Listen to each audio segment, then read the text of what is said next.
Something that a lot of women do, it creates two reactions in the spirit world. They believe that, or they speak that, a husband that is not designated to be theirs is theirs. And that creates vivid imaginations which are connected to satanic results that demons in the world of spirits operate off of. Demons operate off vivid imaginations, which in turn, if those vivid imaginations are not rooted and connected in God, it creates satanic strongholds.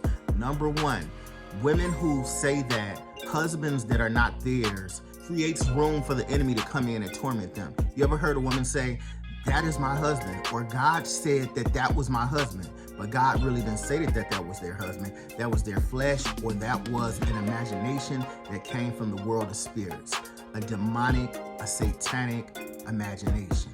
And so Satan uses that to keep people in bondage. Satan also uses that to destroy our reputation, because when we go around start saying that people are married to us, or people that's supposed to be married to us, and that person on the other end of the spectrum never agreed to that, that makes our reputation looks faulty. It makes us look a little ooh, and then people begin to talk about us, and that ruins our witness and testimony for God. Spirit husbands stop our forward-moving progress in God, in the kingdom, and it comes to keep us stagnant, and it comes to keep us in a place where we cannot fulfill our destiny.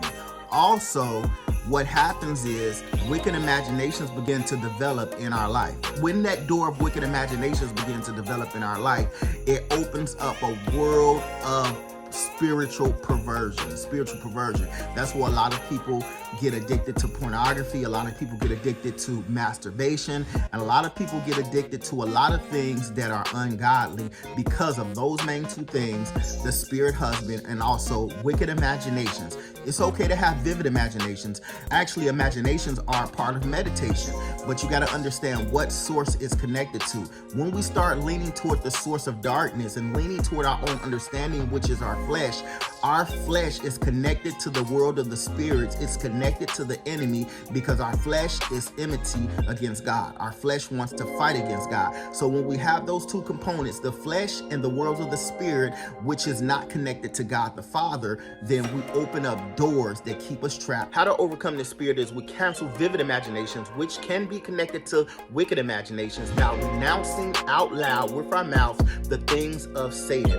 Also, by not giving in to spirit husbands in their voice, by not giving in to the voice of the flesh, by not giving in to things that are not ours, by not trying to take control over things that God never said or intended for us to have. Canceling out desires that are fleshly and desires that are not spiritual. Renouncing desires that come from the spirit world that are connected to demons and not connected to God. Canceling out our own desires and putting his desires first. Renouncing the desires of the works of the enemy and promoting and calling out the desires of God the Father. Also, because the word of God is our foundation. God speaks through his word. When we're connected to the word, we're connected to his voice. When we're connected to the spirit, we're connected to his will, ultimately his ultimate will for our life.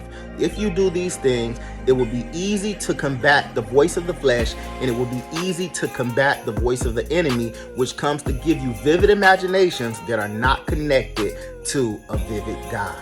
I hope this helps you out. God bless. Get that spirit husband out of your life. Stop accepting men that are not yours or do not belong to you.